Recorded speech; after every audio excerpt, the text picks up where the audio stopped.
Tonight, a win for a Wyler engineering firm set to build components for an Italian shipbuilding company. And Commonwealth Bank customers in Clare to be left without a local branch. This is Southern Cross News with Fraser Goldsworthy. Good evening. Wyler Ottaway Engineering has won a contract to build cruise ship components for an Italian shipping company. While it's only a small order, it could see the local firm become a supplier for the frigate build in Adelaide. Fincantieri is one of the largest shipbuilders in the world, and it's set to dock right here in SA. It's tendering for the $55 billion Future Frigate program, and it's begun setting up local operations. The first local move will see Wyler Ottaway Engineering build cruise blocks for the company. They're about the size of, imagine a tennis court, that kind of thing. And they then go into a cruise ship. 3 will be built overall, 2 in Adelaide and 1 at Ottaway's plant in Wyler. Up to 50 local jobs will be created and 52 tonnes of Aussie steel will be used. Ottaway Engineering has won the work on its merits, so the people of Wyler should be rightly proud that their industry. It's also a test to see whether it can supply Fincantieri if it wins the frigate contract. Substantiates all of the things that are important for figuring out how much work we can put into Australia in the future. Ron Hay from the Chamber of Commerce says we have the industry and skills to get involved, and this news will hopefully open some doors. To get into that situation of shipbuilding and start to create a position in the market is a great opportunity for that company in Wyler. Ottaway couldn't be reached for comment. John Hunt, Southern Cross News. A mother has told of her son's torment in the aftermath of a violent attack by a father and his 15-year-old son. A court today heard submissions before the man is sentenced over the attack, which occurred in a Port Augusta car park late last year. Garth Burley has more. The court heard a statement from the victim's mother who said since the attack, her son has been experiencing nightmares, a wandering mind, and has not been his bubbly self. She also talked of the difficulties the 15-year-old had going back to school, where students would constantly remind him of the incident. The court heard of her own horror as well, when she first found out about the incident when it was posted to social media, and that her son didn't mention it for fear of retribution by his attackers. In a statement read out by his lawyer, the father of 4 described his actions as unacceptable, disrespectful, and criminal, and that it's no way for a father to react. The prosecution argued that the charge would fit similar results of a suspended sentence, though the seriousness of the accused actions demanded a higher penalty of imprisonment. The defence said early plea and acknowledgement of the offending should be taken into account, and that with no prior history of jail time, a suspended sentence should be considered. Magistrate Oates told the court he had a lot to think about the case before making his decision. Outside the court, the mother of the victim said his actions were not that of a parent. He was like a monster, especially to a kid.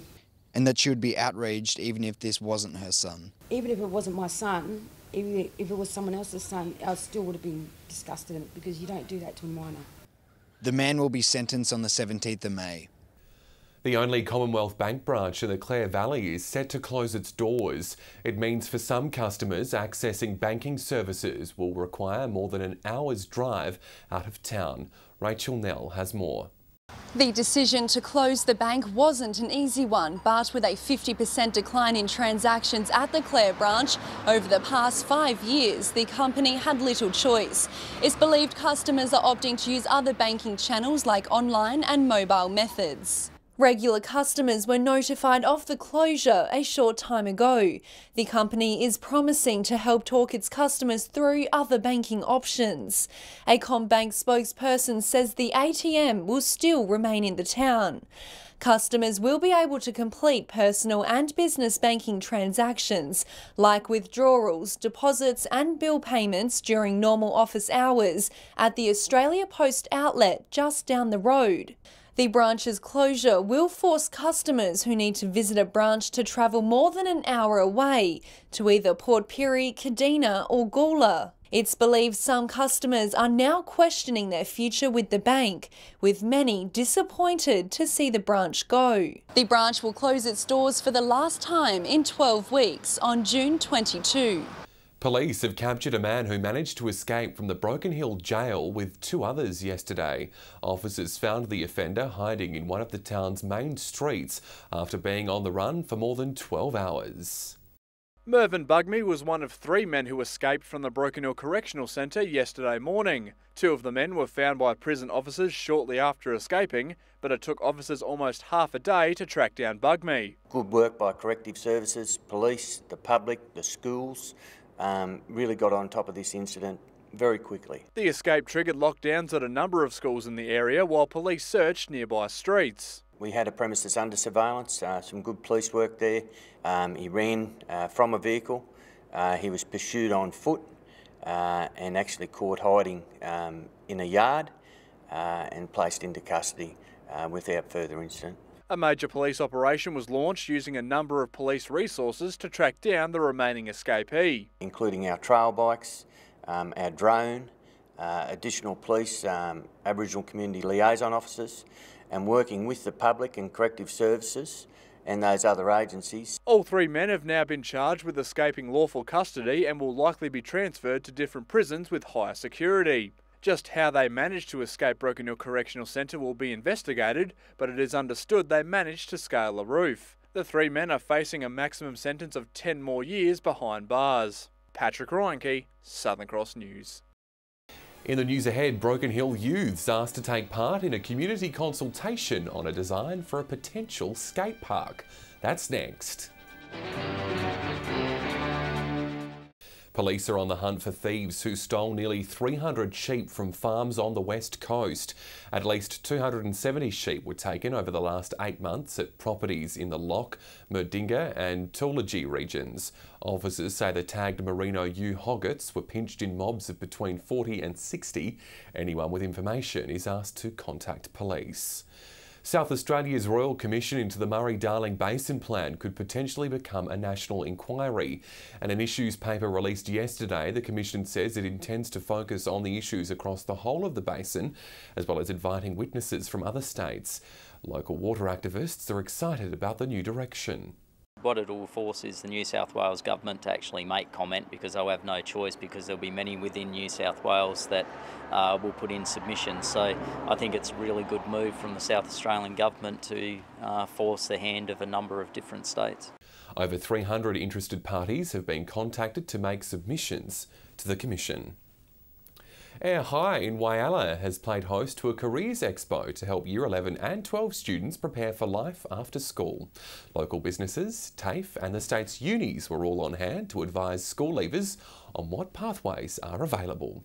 As Year 11s and 12s enter their final school years, the time has come to start thinking of what to do once the school bell rings for the last time.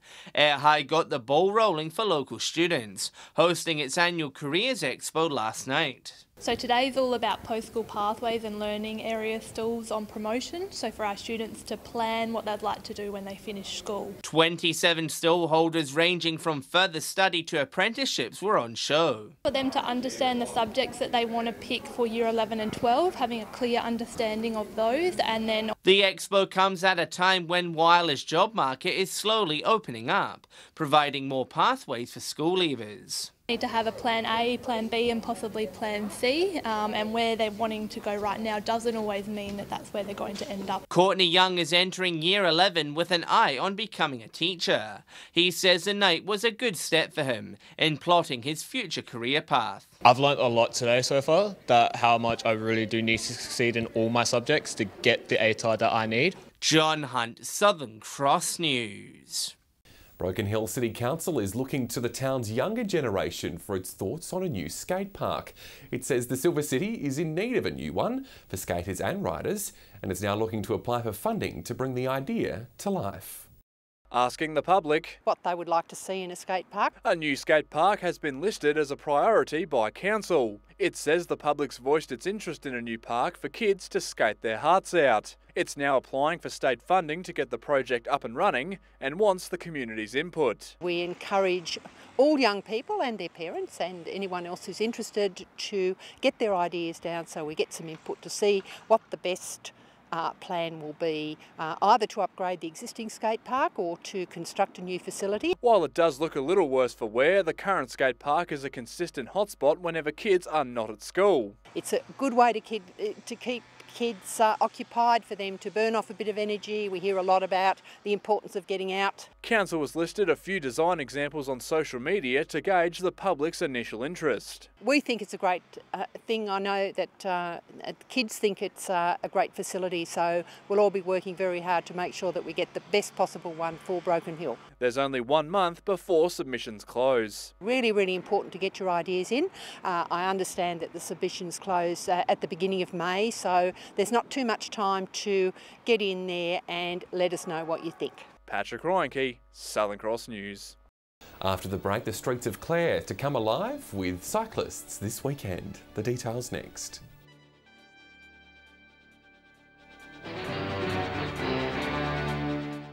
Energy company AGL says 10 full-time jobs will be made available once the Silverton wind farm is complete.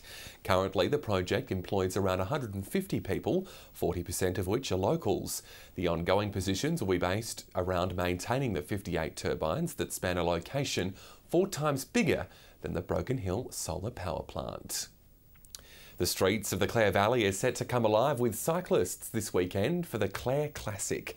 Riders from across the globe are set to take part in this year's event, with thousands expected to cheer from the sidelines. 160 k's of cycling through the picturesque landscapes of one of the state's iconic wine regions. Out all around the Clare Valley region and coming back into the main street to finish the ride with a family village atmosphere in the sports ground.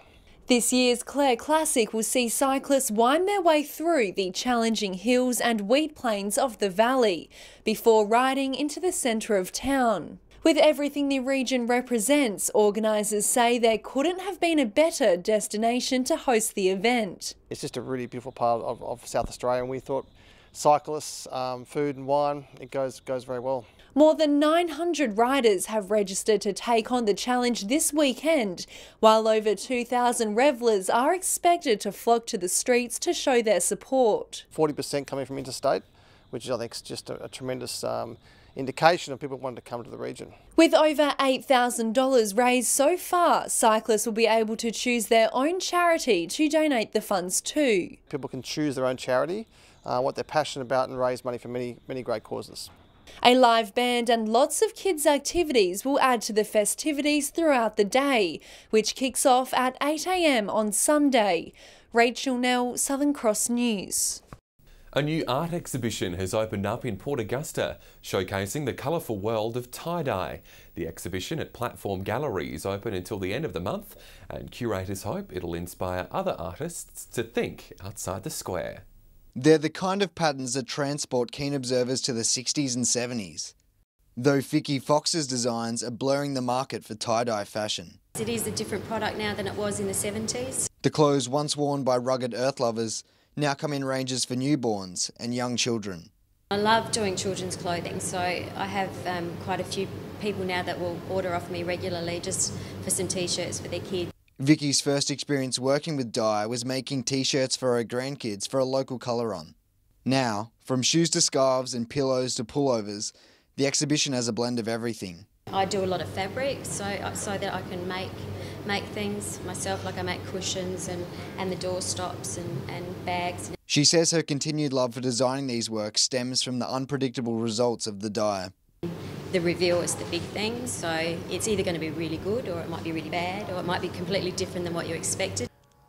After selling her clothes at local markets, Vicky's talents were noticed by local artist Georgie Sharp, who invited her to showcase her works here at the Platform Gallery. She's an experimenter. I think we're all a bit of that sort of person down here. We like to experiment with different mediums, and she's really pushing the limits of this technique. Garth Burley, Southern Cross News. The last 50 years of the Port Lincoln tuna industry is a remarkable journey that's now come to life on the big screen. Telling real stories from real people, a maritime history film titled Those Were the Days has premiered in the town overnight.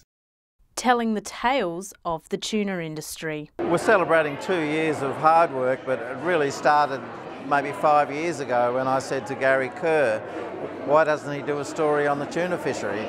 Gary has a strong passion for maritime oral history and wanted to capture the industry's journey. The guys that were first into the industry back in the early 50s and so on, they're falling off the perch. So if I was going to get the true story from the beginning, it was time to do it.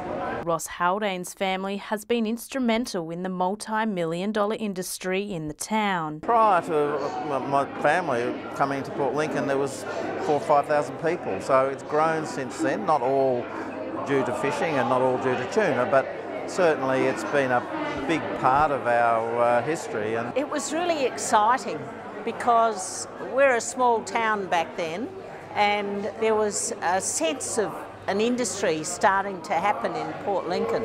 Tuna pioneers who featured in the film and local industry enthusiasts have come together to celebrate what truly made those days to remember worth reflecting on. They worked hard, they did a dangerous job, and when they came into port they wanted to play and have fun. Casey Trelaw, Southern Cross News.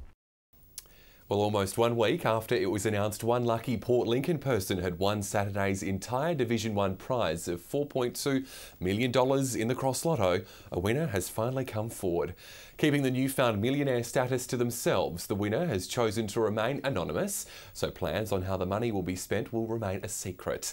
The news agency which sold the winning ticket is thrilled the winner has come forward and wishes them all the best with their prize. Good on them.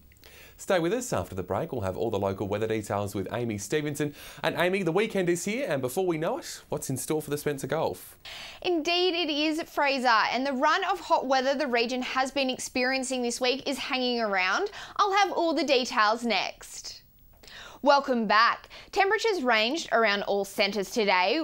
Another warm day in Port Augusta and Broken Hill, both reaching 30. Wyler sat in the mid-20s, as did Adelaide. Meanwhile, Port Lincoln remained cooler with a top of 23. Checking the satellite now, and some cloudy skies over the northeast. However, it is staying dry. Clearer skies elsewhere around the state thanks to that high pressure system passing over. If you're intending to spend your weekend on the water, expect easterly winds up to 15 knots. Seas will reach 1 metre and the sun will rise at 6:35. Looking at tomorrow's weather as we kickstart the weekend, and temperatures will rise. 34 the expected top in Port Augusta. Wyler, Cleve and Kadina will reach 30, while Port Lincoln and Coffin Bay will be a few degrees cooler still. However, all districts can expect fine and sunny weather. Heading into next week, and temperatures in Port Lincoln will continue to sit in the low 30s after a warm weekend. Cleve can expect warmer days with maximums of 36 on Monday and 35 on Tuesday. Meanwhile, the mercury is set to go higher in Woodna with summer-like temperatures in the high 30s over the weekend and into early next week. The sunshine won't stop in Wyler, and it'll warm up it to the mid to high 30s this weekend before an expected top of 36 on Tuesday, 38 forecasted in Port Augusta Monday and Tuesday, while similar sunny and hot days expected in Kadina next week, reaching 35. Sunny days for Port Perry over the weekend and into the new working week with a top of 36. Clare will start the weekend with slightly milder 29 before temperatures creep up into the mid-30s for the rest of the weekend and into next week. Meanwhile, summer has most certainly returned to Broken Hill with sunny days and maximums well into the 30s predicted. So Fraser, little relief from the hot days despite being in autumn. However, it is set to be a sunny weekend around the Spencer Gulf. No better way to spend a couple of days off. Thanks for that, Amy. And that's the local news for this evening. Thanks for your company. Our Facebook page will have some of tonight's stories, and you can follow us on Twitter. Have a great weekend. Good night.